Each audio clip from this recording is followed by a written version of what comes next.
Fox News alert, our U.S. warriors put a bullseye on Iran's military command centers, air defense sites, missile and drone capabilities. And this round of war may be just getting started. President Trump reportedly considering expanding military action to force Iran back to the bargaining table. I'm Harris Faulkner. You are in the Faulkner Focus. Iran is limited in its fighting back mode because of the incoming that they are taking. But the radical Islamic regime is targeting American bases and facilities in Kuwait, Bahrain, and Jordan, as it always has through its proxies. Our wide battle footprint, though, extends to the oil shipping lane, the Strait of Hormuz, and U.S. forces disabled a Curacao flagship that was trying to violate the U.S. blockade on Iranian ports. U.S. Central Command confirming our forces fired Hellfire missiles at that ship's smokestack as it was headed toward Karg Island. Here is President Trump. We're doing really well with Iran. The Islamic Republic of Iran is not happy right now. Should have been done 47 years ago. Should have been done at least during the 47-year period. And it wasn't. Other presidents didn't do what was right. They should have done it a long time ago. It would have been much easier. And they want to settle so badly. They don't like what we're doing. And they do want to settle. We'll find out whether or not we settle with them or we just finish it off. A Wall Street Journal headline here, Trump leans toward expanding U.S. military operations in Iran. And here's a quote. While preferring diplomacy, Trump was briefed this week on options, including the use of ground troops and bombing Pickaxe Mountain.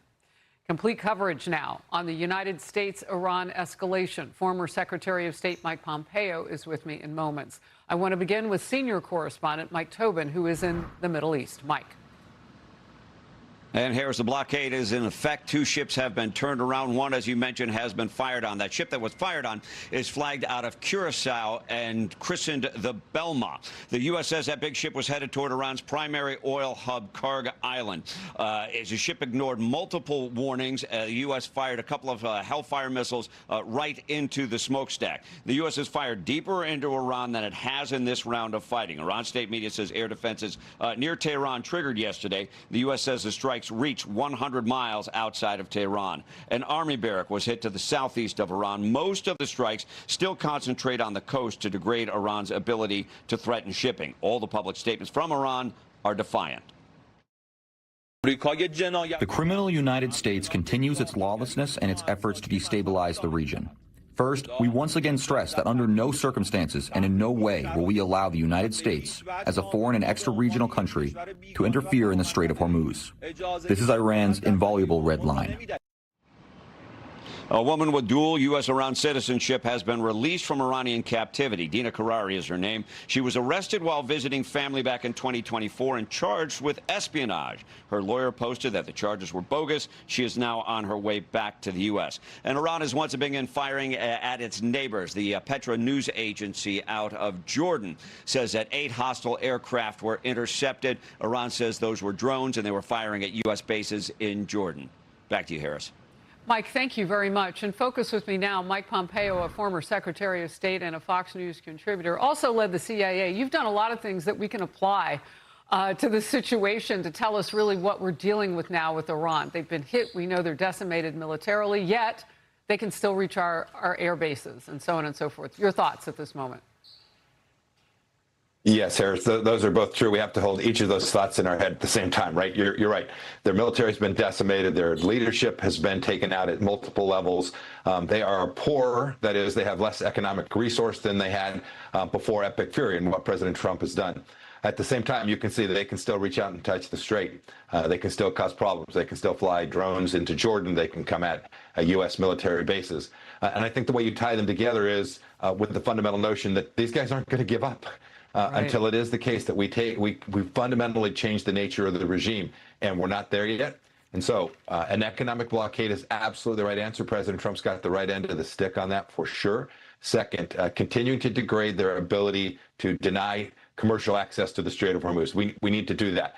When we get that back open and we have the blockade in place, the pain level, the economic level for the regime itself will become so onerous that in the end, I'm confident that they will change the nature of what it is they're doing. It's not about diplomacy, right? There's no negotiated solution today. They're not feeling it sufficiently. This is going to take a fair amount more work, and President Trump is right to be at it. And you can see the escalating attacks that we're making are going to deliver that for us. You know, it's interesting. I mentioned your CIA acumen and all of that. You spent a good portion of your adult life hunting down enemies and collecting information on them. What do we need to know about going after Iran once all of this kind of gets to a point where they might come back to the bargaining table? Because it's been a hot mess sandwich trying to figure out who we're talking to. Do we make that better or worse by killing more of them? I think you make it worse in the short term and way better in the long term, which is in the end what President Trump's trying to deliver. To get this nuclear material out of the country, to deny them the capacity to have a nuclear weapon. And Frank, we forget, Harris, they were firing at the embassy in Baghdad, the U.S. embassy. My officers, my State Department officials during my time in office, they've killed scores and scores of Americans from Beirut on. This is a regime that is evil and intent on the destruction of Israel and the United States. And so we will absolutely, by taking out their leadership, make it more confusing for them in the short term. But in the end, there will be something emerges, and we never know what that will be. Even the CIA, right? You can't predict these things. You don't know what it will be, but I am very confident that this continued pressure will give the Iranian people one day the opportunity to get a country that is better for them. And that's great for every American, from my home state of Kansas to the bluest state on the East Coast. You know, it's great to hear somebody bring up the Iranian people and all of this, because that was the backdrop. Their deaths, their protesting for freedom, all of that was the backdrop to what became war. We were focused on nuclear weapons. We're focused now on the Strait of Hormuz side by side there. But their suffering has always been there. So to hear you put them front and center, I think is important. Thank you for that, reminding all of us. The conflict with Iran, as you just mentioned, Israel, is also exploding a deep political division among Democrats when it comes to our biggest Middle East ally. 103 House Democrats voted in favor of a measure to block billions of dollars in military funding to Israel. 93 of them voted against it. It highlights just how far Democrat views are tilting to the left on Israel. I mean, we're seeing a complete shift here, with party progressives turning it into a campaign issue now. Here's far-left Congressman Greg Kasar. 2 years ago, 37 House Democrats voted for a measure to not send billions of dollars to the Israeli military. Today, over 100 House Democrats voted for a measure to block billions of dollars in weapons to Netanyahu. That is enormous progress. Did you see this coming? You know, it's always been out there latent, Harris. This is anti-Semitic. When you hear him say Netanyahu, you can frankly substitute Jew for that. That's what he means when he says that. These are a group of people, and now broadly inside the Democrat Party. In fact, it's difficult, save for maybe Senator Fetterman, it is difficult to find a Democrat who will say, hey, these are our great partners. These are our trusted friends.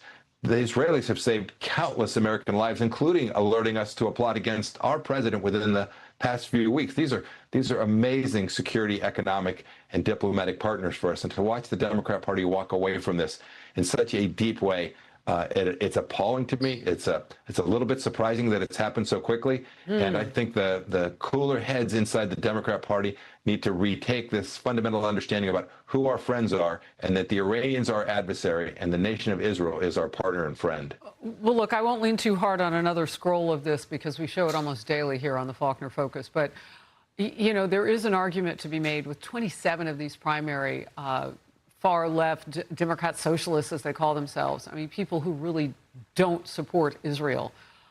It's hard to ignore the fact that their numbers are growing now, and potentially maybe their political power if they start to win some seats in the fall. How concerned are you that the moderates will become outnumbered? Yes, I think we may have already cross that Rubicon, Harris. I think the moderates are running for the hills and trying to hide under this DSA umbrella. They find it very difficult to go back to their districts or their states and articulate the vision for American national security that includes our partners in Israel. They need to get their act together. Common sense needs to be restored to their party. This is very dangerous. The anti-Semitism that we saw on campuses is directly connected to the political power we now see the DSA gaining. And the reasoned Americans who understand the things that are in our country's best interest need to make sure that the folks that run the DSA are never in charge in the United States. I hope they're not in charge inside the Democratic Party. I pray that they don't gain power for our country. Secretary Pompeo, always great to have you. Thank you.